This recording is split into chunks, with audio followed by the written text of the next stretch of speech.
Good afternoon, Tuscaloosa. Good afternoon, Tuscaloosa, Internet World, West Alabama, Northport, anywhere you're looking at the Joe Gaither Show right here on Bama Central and BamaCentral.com. I am, of course, Joe Gaither, and you have made it to game week. We are so excited. We are now 5 days away from Alabama kicking off against MTSU, and I'm so excited we've made it through the long off season. We had a little week 0 football for you guys over the weekend, a little high school action in West Alabama, a little bit of Notre Dame, USC, a couple of big teams in action. Vanderbilt beating Hawaii over the weekend as well. So football is here, and you have made it.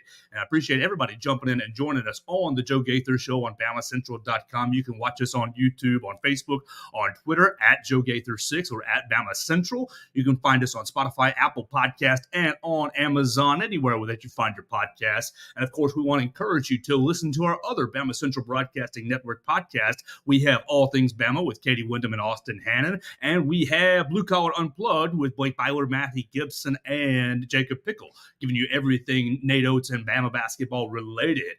I'm very, very excited about our show today. I'm very excited about our week. I'm going to be joined by Eryk Anders, outside linebacker from your University of Alabama, played outside linebacker from 2006 to 2009, now making his name in the UFC big time. He is a bad man. He's probably the baddest man I've had on the show so far. I'm very, very excited about that. But, you don't want to hear my intro. I cut a short little thing, and we're going to let the man, the myth, the legend, Bruce Buffer, introduce Eryk Anders, and we'll bring him right in. Out of the red corner, a mixed martial artist holding a professional record, 11 wins, 3 losses. He stands 6 feet 1 inch tall, weighing in at 205 pounds. Fighting out of Birmingham, Alabama, Eryk, your boy, Anders. Eryk Anders, thank you so much for giving me some of your time today. I can't do it like Bruce Buffer, so I figured I'd just go ahead and let him do the honors. Thank you so much for joining us, and I appreciate your time. How's your Monday going? Yeah, it's going well. Bruce is the man, a lot of people want to be him, so often imitate, never duplicated kind of thing, so, good on you for letting the man. Absolutely. I figure he can introduce it way better than me, and the imitation would be just cheap imitation. Can I start right with what's it feel like in the cage when he, that's a cheap question, easy question, when he is doing his introductions, the whole, it's time, and getting you going. What kind of experience is that like? Right. He does a really good job of setting the tone. He's got a really good energy, obviously. The voice, you've heard it a million times, he's introduced everybody, from McGregor to, a dude who's fighting for the first time, so, he's the man. Absolutely. Well, Eryk, I'm really excited to have you on, and I'm really excited for Alabama football to be back. We're kicking off in 5 days in Bryant-Denny Stadium at 6:30 p.m. on Saturday, and you have the honor of being one of the honorary captains for this weekend's game. Yourself and Darren Mustin are going to be probably at the coin toss and watching all that stuff happen. Just first off, follow Eryk Anders at Eryk Anders on Instagram and on Twitter. Give him a lot of your love and support, obviously, buy all his the next fights and stuff. Can I ask, how's the foot injury going? You recently fought at UFC 289, and a little bit of news came out that you were fighting with a broken foot, a torn tendon, a little Liz Frank injury. How is the recovery coming along with all that? It's going well. I'm in a cast right now. It'll be out on Friday just in time to walk out there on the field. I'll be in a boot, but it's way better than a scooter or crutches. So, I'm happy about that. Absolutely. Well, I'm really excited to see you back in the cage. What's the next time? When was the last time you were in Bryant-Denny Stadium? I think I've heard a couple of interviews since your playing days where you said, I've been really focused on fighting. I haven't really been back in Alabama or focused on the football team. When was the last time you were in Bryant-Denny Stadium? I try to catch a game a year. Okay. So I can't remember what game I went to last year. But it's probably sometime last year or the year before, maybe. Absolutely. Well, you're from you were born in the Philippines with your parents in the military. Then you moved to Texas as a sophomore. You originally came to Alabama in 2006. And correct me if any of that information is wrong. You're spot on. What's that? You're spot on. Okay, just checking. I want to make sure we're giving accurate information to all our listeners and viewers. You're recruited by Mike Shula, and then obviously the coaching change happened in 2007. So we've heard now in the last couple of years that Nick Saban wants to reestablish the Bama standard, reestablish the Bama factor. Can you talk about the time that Coach Saban came in to the program? Obviously, the coaching change happened. What was the message, or what was the method that Coach Saban used to establish that Bama factor that our guys are trying to reestablish in this year? I think when he came in, he created an atmosphere of competition. Whenever he came, it didn't matter if you were a senior, a fifth-year senior, or a true freshman. You're competing for your spot every week. So I think when Shu was here, it was just kind of like known that if you were a senior, you were going to play or start or whatever. And so Saban does a really good job of not only putting the best players on the field, but the best 11 on the field at a time with the best chemistry. So, if you think your job's on the line or you have somebody behind you, trying to take your spot, you're going to try and perform every day in practice, and that level of competition that they have at practice every day makes everybody better because you want to start. And then also now it's like, he's got like the number one recruit D lineman practicing offensive lineman. So you have the two of the best players in the country, that maybe came out of high school or whatever, are now practicing against each other every day in practice. So how could you not get better? Well, Eryk, and another similarity from your time in Tuscaloosa and your time with the football team is Kevin Steele. Kevin Steele was with Alabama in 07 and 08, defensive coordinator and linebackers coach, and now he's returned to be the defensive coordinator. What can you tell the people who are really excited about this Alabama defense about Kevin Steele? And do you have maybe any off the wall Kevin Steele stories from the early days of the Alabama dynasty? Dude, Kevin Steele's the man. He's one of my favorite coaches. Him and Selson Suri are probably two of my favorite coaches I've ever had. And Kevin Steele, he brings this like a different level of intensity to practice. He'll have you ready to run through a brick wall. And he doesn't accept anything but the best and perfection. So you can expect that Alabama defense to be, one of the top defenses in the nation, one of the most aggressive defenses in the nation, and have plenty of turnovers coming this year. I think we're all really excited to see the defense maybe take a step forward from the last couple of seasons. Really, Kevin Steele, the one thing that we've heard a lot about in fall camp is he's coaching the fundamentals hard, and he's coaching us out of mistakes and coaching us to have, good mental preparation.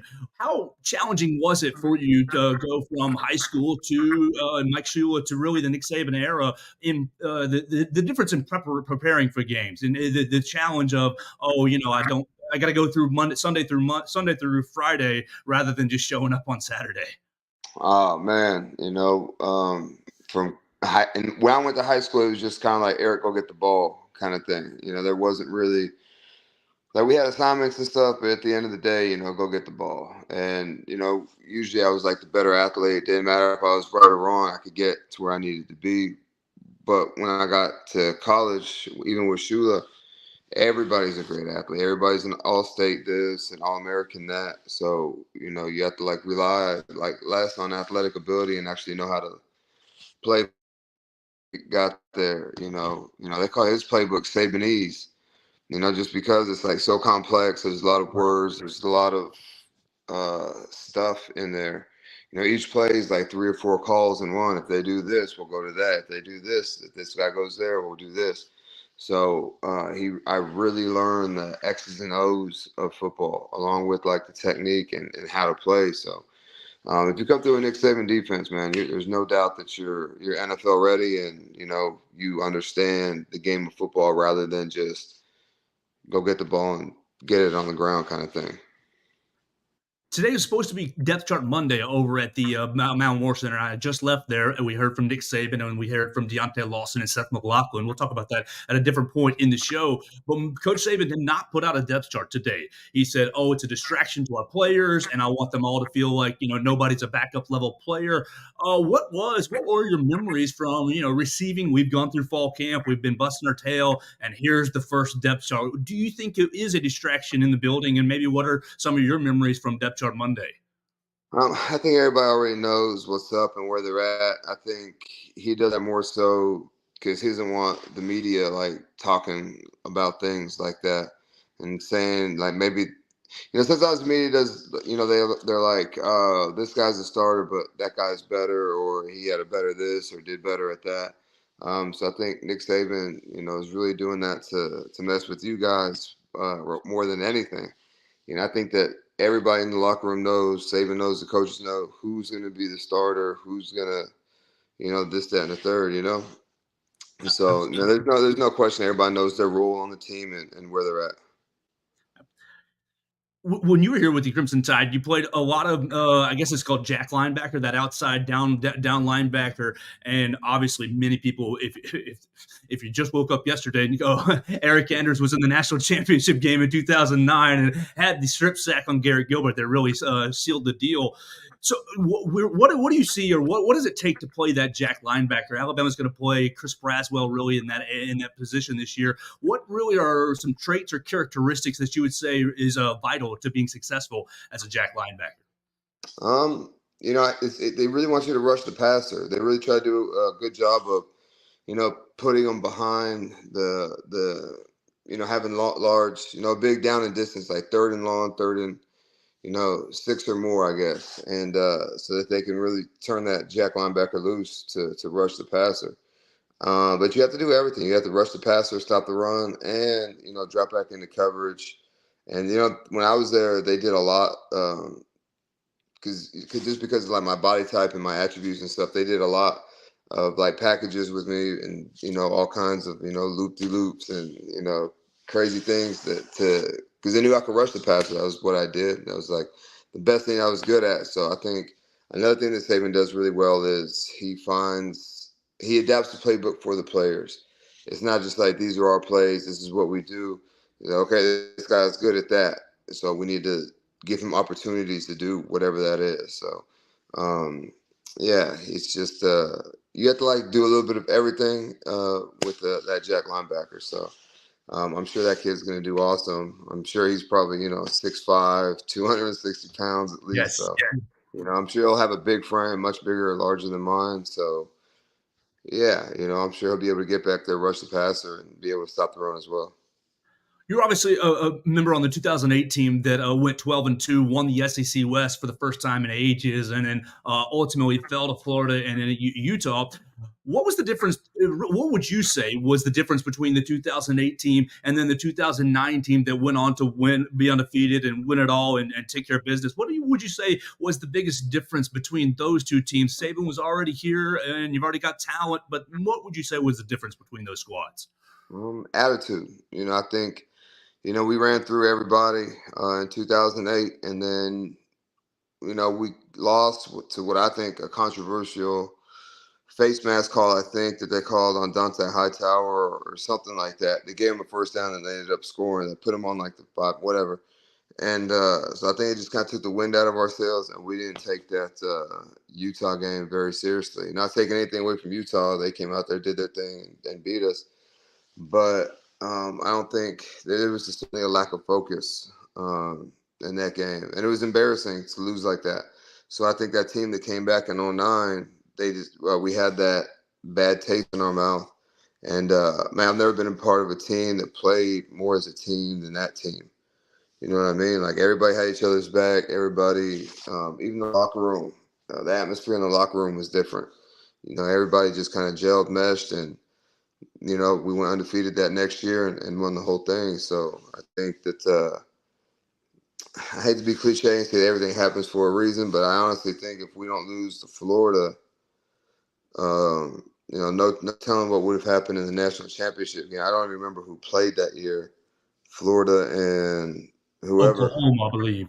In Oklahoma, yeah. I believe so. I couldn't tell you what would have happened in that game, but because we lost to Florida, because we lost to Utah, that very next year we went on to win it all. That's awesome. That's great. You talk about the chemistry and having each other's backs and the closeness. Is that something that the coaching staff can take part in, or does that really have to be player-led and player-driven? Both. I think the coaches do a really good job, especially Saban, of putting the team in positions where they have to play as a team and not just like even in college football, there's some teams that just have like 1 or 2 players and it's like throw the ball deep to this guy or give the ball to that guy. He does a good job of spreading the ball around, making sure everybody is doing their job and their assignments. And he also elects players to kind of be on like they call it a leadership team, I think is what it's called. And they kind of make decisions on like punishment for players or and things like that. So it just kind of holds everybody accountable. And 'cause sometimes, like, I've been on some teams where it's like the players versus the coach, the coaching staff or whatever, and it's never a successful team. So this kind of puts everybody on the same page. And yeah, it just it works really well what he does. My man Wendell Harris watching us on Facebook. I'm going to bring his question in right here. Was there anything that you carried over from Alabama football into the cage, into UFC when it comes to mental and physical preparedness? Yeah, Nick Saban did a really good job articulating the process and what that entails. Doing everything, putting yourself in the best. Nothing's guaranteed. No wins aren't promised. You can't just show up and win. So he did a really good job articulating the process and dotting the I's and crossing the T's. And putting yourself in the best possible position to win.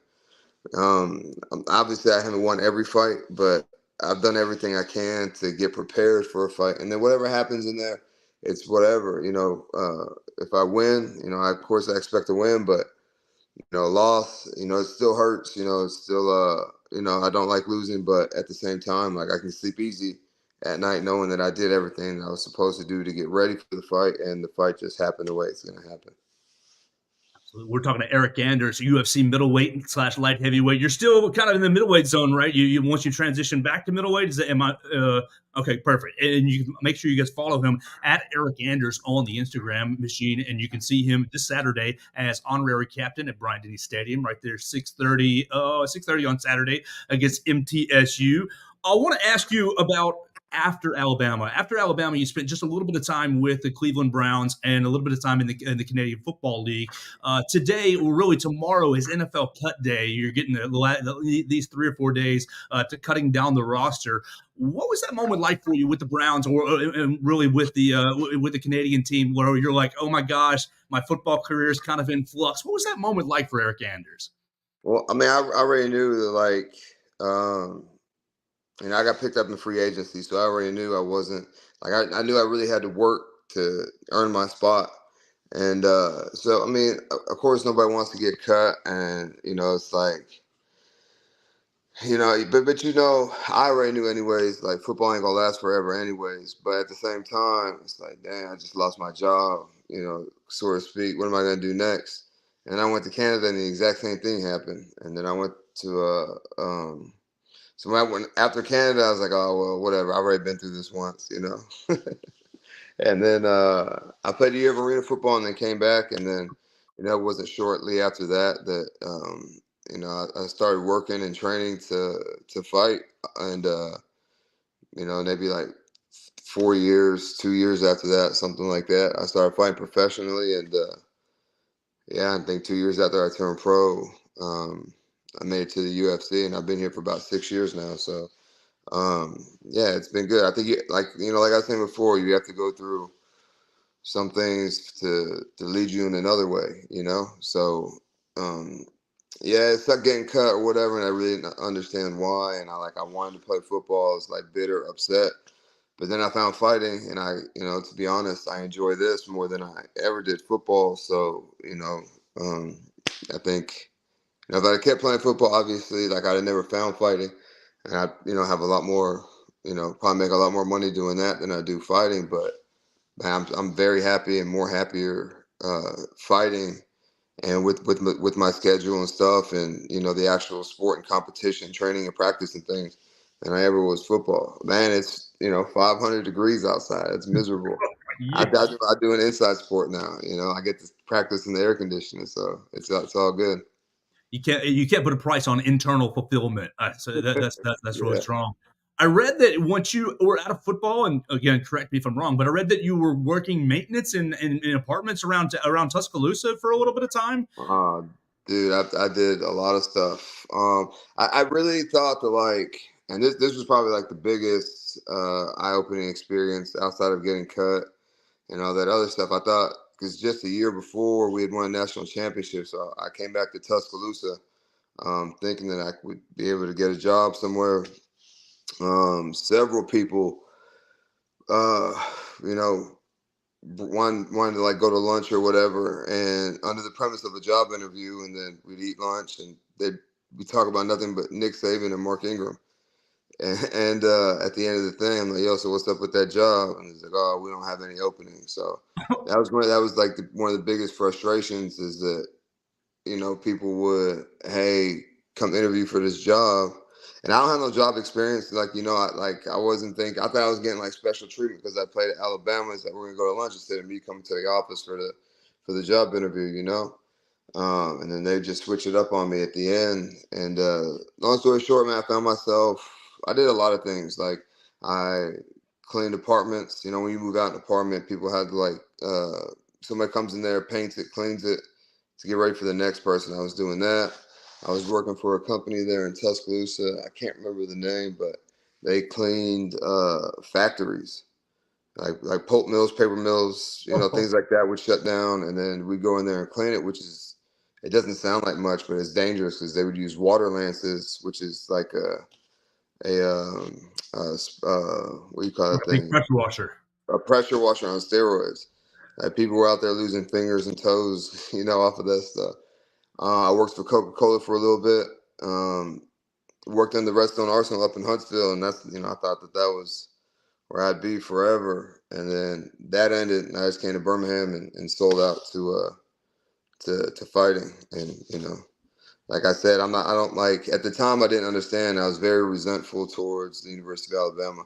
But at the end of the day, if I'd have got me that cush job or whatever, then I would have never found fighting. I never would have fought. And so, yeah, I needed to go through that. Well, your fights really from an amateur fight fan. I've been, I guess, watching UFC since I was probably 13 or 14 or so. So right around the early days of the UFC, you fight just beautifully, really all out, throwing everything you got at people. And so for anyone who maybe is not into the UFC or into MMA, I really encourage everybody to check out Eryk Anders when he gets back into the cage. You're going to be recovering from your foot injury, and then probably sometime next year take on some unlucky soul somewhere down the line. Just want to encourage everybody to make sure that they're supporting Eryk Anders. In the cage as well.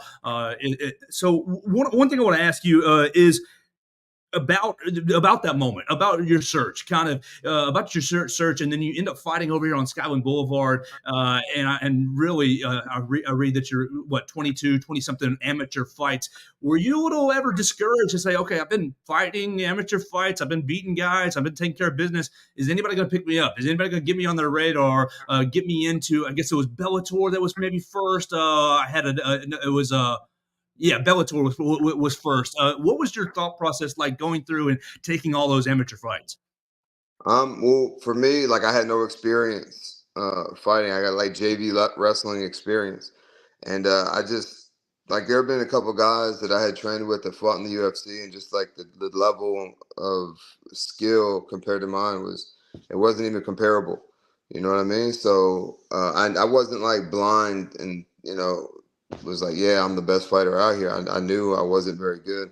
I just wanted experience. And then like towards the end, I was fighting at like heavyweight in 205, and then I decided to go to middleweight because I saw John Jones and Daniel Cormier fight, and I was like, there's no way, I don't stand a chance. So then I had to like learn how to like cut weight and fight and operate at that weight. And then, you know, it wasn't long after I turned pro, like I was fighting, you know, pretty frequently. You know, I think the first year I was a pro, I fought 5 times in a year. Yeah. And then 3 times the next. And then I, you know, fought a bunch. And I got to the UFC at like 8-0. And I also knew because of the whole Alabama background thing, like there was already like a built-in fan base and stuff. And I knew that the UFC would be able to use that and market that or whatever. So that's what they want. You know, they want to be able to market you outside of fighting to like kind of pull that fan base into them. And that's how they've grown as a company, is they get guys from other backgrounds, other sports or whatever, and they bring them in, and you know, that the people that brings that fan base with them. So that makes the UFC grow. And they know that they know how to market the company and things like that. So I knew they would happen fast. Like 8 fights, that's not a lot of fights. 8 professional fights, it's not a lot of fights to get in the UFC, but I just figured and had a hunch that it would be like that. And I fought for Bellator, I think, after like my 5th fight. And, they didn't even know who I was. Like, they fought in Memphis, and I went to Scott Coker afterwards, and I was like, hey, who's the president of Bellator? And I was like, hey, thanks for the opportunity. Just want to introduce myself, be personable. And he was like, who are you? I was like, dude, Oh, I just knocked out a dude in 23 seconds. What are you talking about? But it's like, again, it's whatever. I'd rather fight for the UFC than Bellator. Like, obviously the UFC is more popular, probably make more money. And so it's all good. absolutely. I want to ask you about you fought twice down in Brazil, which is like hotbed for fighting, and not only Mm-hmm. twice, but you fought Lyoto Machida, which is one of the greats really in the UFC. What was it like going to enemy territory twice and fighting two Brazilian fighters? They've got the fans behind them, and then not only that, I guess specifically to the Lyoto Machida fight. What is it like? What was your experience or thought process like taking on a UFC legend? It's very comparable to playing at LSU. Okay. Brazil is probably the most hostile territory. They're very, very passionate about their fighters and whatnot. But the thing I like the most about them is, while you're fighting, before the fight, and as you walk to the cage, they're booing you. Vai morrer means you're gonna die. You know what I mean? But then afterwards, especially my fighting style, and like you put on a show, they love and respect you. Like on my Instagram, I have more followers from the city of Sao Paulo than any other city in the world. So they're just very passionate about their fighters, and that's how it should be. I wish, like when I fought, Brazilians here, or when I fight, whoever, a foreigner here, I wish they would boo them, and treat them like trash. And then after the fight, of course, respect the guy or whatever. But that's one thing I do wish about fighting is the Americans were more passionate about American fighters rather than, this guy's whoever. We're gonna cheer for him. It's not like that in Brazil. I don't care who you are. No Brazilian is gonna cheer for a non-Brazilian until after the fight. What's your experience like? You talk about marketability outside of the cage, and you obviously have several lanes. Were on the Netflix show Cobra Kai, and you're obviously very popular on social media. What's your thought process like when it comes to maybe the loudmouths that are on the microphones? You know who they are, but they're able to sell a fight whether they want to, take the low avenue, or maybe they want to talk about their mama or their parents or any kind of way. What's your thought process about getting on the microphone and saying, just talking a bunch of trash? I think you have to be authentic and genuine. If you're a trash talker, be a trash talker. But if you're forcing it, people are going to see through that, and they're not going to respond to it. Like I use McGregor for an example, just because everybody knows who he is. I think it comes very natural to him. I think he's funny, he's witty, and he said everything. Everything he said, he did. You know what I mean? So he should do that and take that route. But other guys, they try to force it, and they just, try to become the heel, and it's cringe, and it's just, people don't like it. But at the end of the day, whether they're tuning in to watch you lose or watch you win, it doesn't matter. They're watching. You know what I mean? So I'm to me, like, me being true to myself, genuine and authentic, is more important than try to force like. Force an act. You know what I'm saying? I don't need another like alternate ego or stage personality or whatever. Being me is good enough. Absolutely. Being you is good enough. You've got what, 4 performances of the night or performance bonuses in your time in the UFC. So obviously when the cage door shuts, that's where you're making a lot of your money. I love that very, very much. Tell me about Cobra Kai, your experience with Netflix, and kind of your thought process towards acting and being in Hollywood. It was an awesome experience. I hope that I get more opportunities to do so.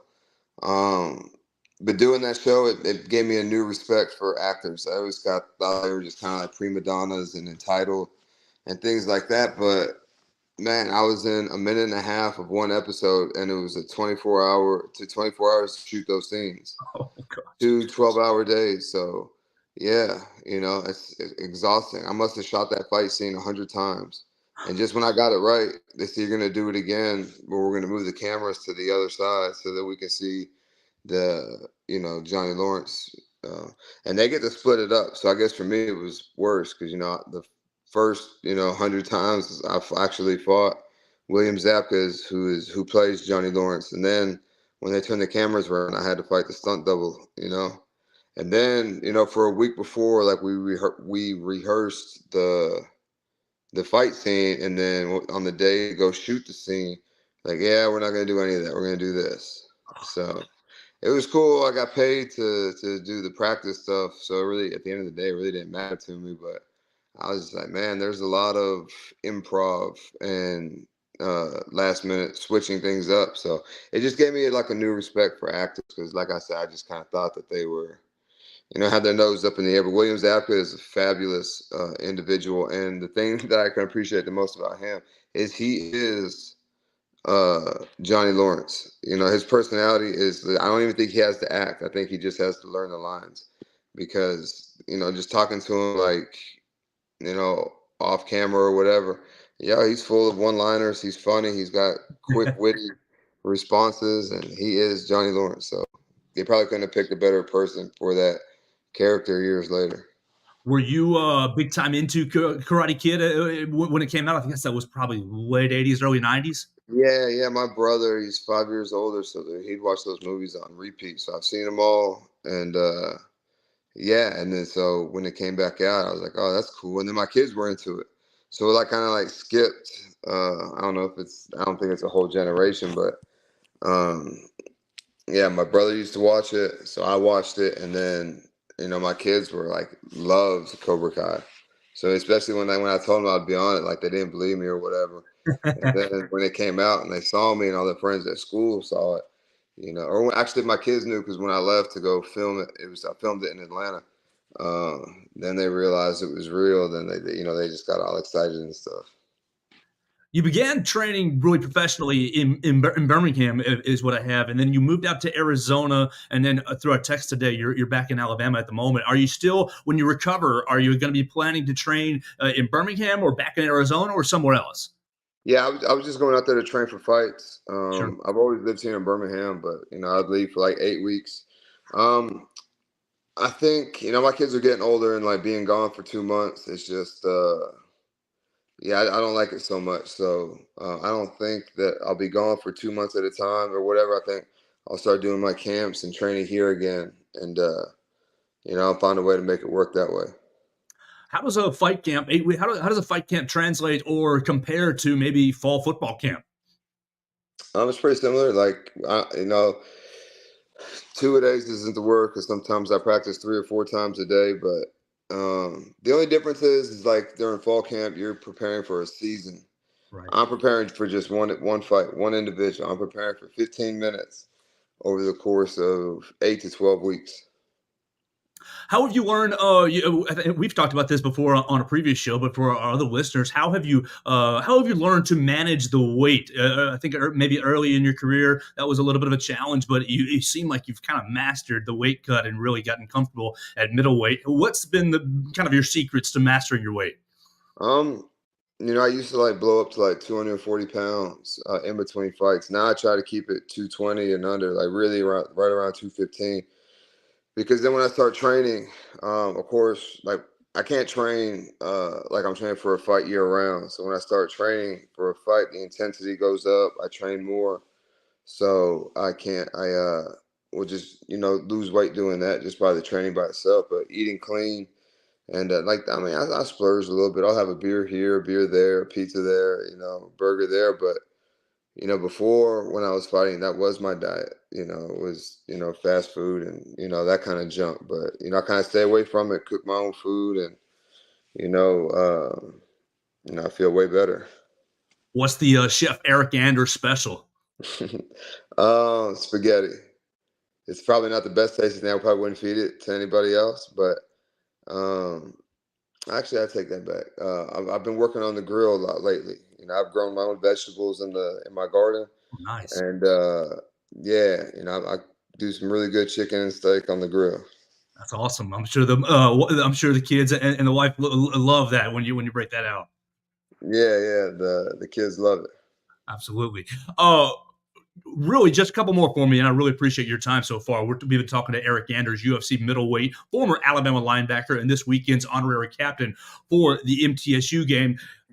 Before the UFC 289, you were talking 5 fights left, and now we've had one of them. Are you still on the 4 fights left mindset? And with that, a broader question: what are your kind of goals with the end in mind? Yeah. I only want to fight 4 more times. But even then, 4 more times, that could be like 2 more years. So I'll be 38. That's ancient for an athlete. Um, I've already started other things like managing fighters, commentating fighting. I plan to open up a gym sometime within those 2 years and really get my life after fighting. I'd love to pursue acting, get more gigs doing that. So, but we'll see what comes. And I think that I want to stay involved in MMA because it truly brings me peace and happiness. And training is therapy. So if I could, be a gym owner, train all day, I'm basically like, doing therapy all day. So it'll be good for my mental. Absolutely, and it's a skill that you can continue to pass down to everyone and anyone who's really Yeah, wants to get absolutely. into it. So I love that answer. Just got to get back to football here.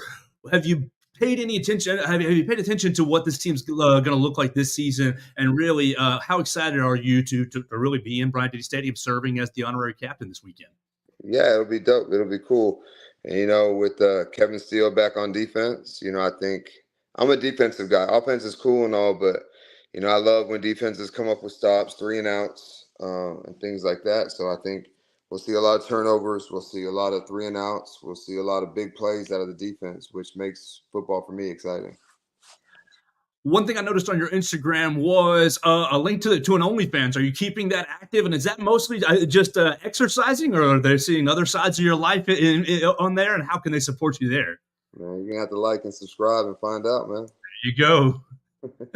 Well, do that. You can find that link on Eryk Anders' Instagram. You can find him at Eryk Anders on Instagram and on Twitter. The last thing for us, I got a source that says Portuguese. Can you tell us a little roll tide in Portuguese before we get out of here? I don't know if there is like a translation for roll tide Okay. in Portuguese, but I do speak Portuguese, like probably like a child would speak, maybe like a 7-year-old. But I've traveled to Brazil by myself, got around, ordered food, Ubers, taxis, things like that. So yeah, they say I'm a quasi Brasileiro. It's like almost Brazilian.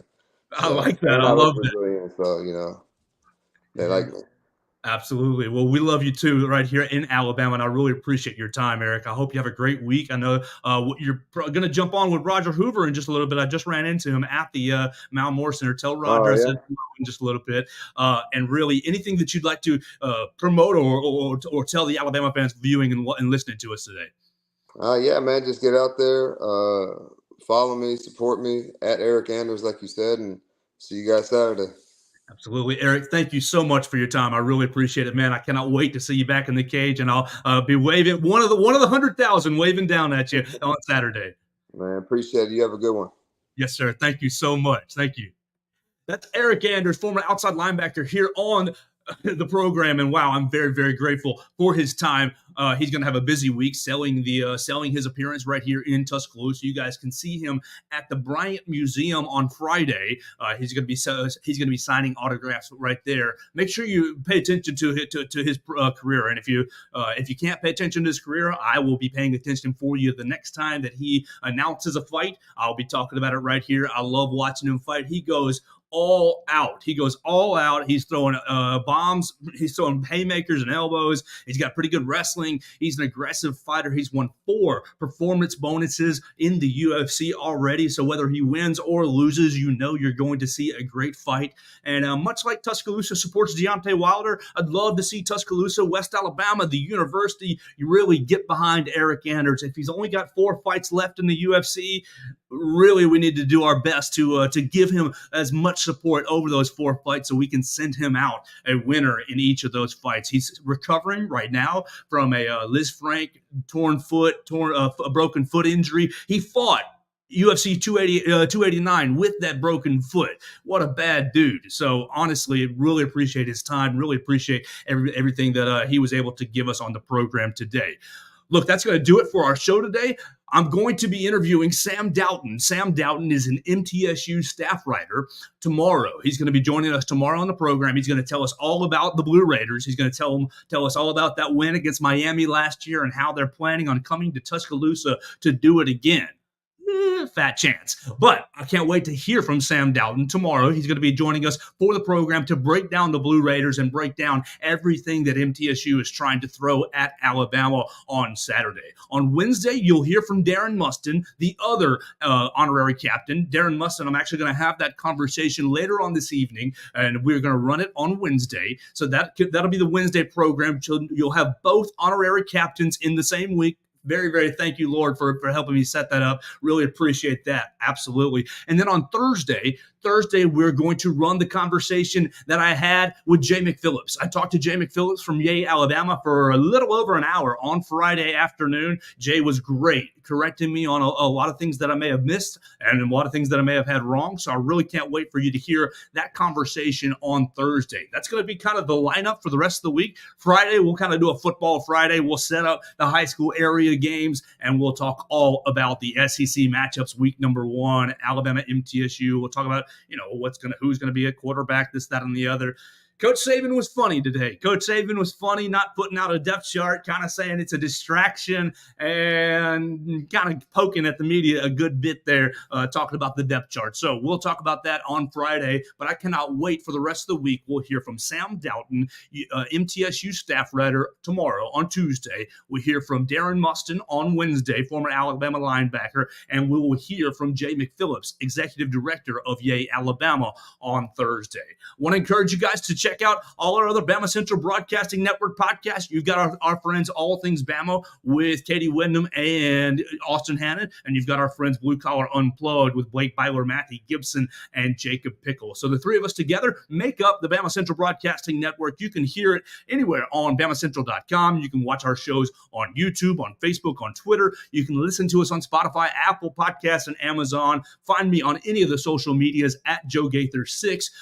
Find Eryk Anders, go tweet him, let him know that you're thankful to have him on the show, and give him a big old roll tide. We're looking forward to seeing him on Saturday. Send me any of your comments, questions, queries, and complaints right there at Joe Gaither 6 for any of your social medias. And as always, I love you guys the most. We'll be back for another edition of the Joe Gaither Show right here on Bama Central and BamaCentral.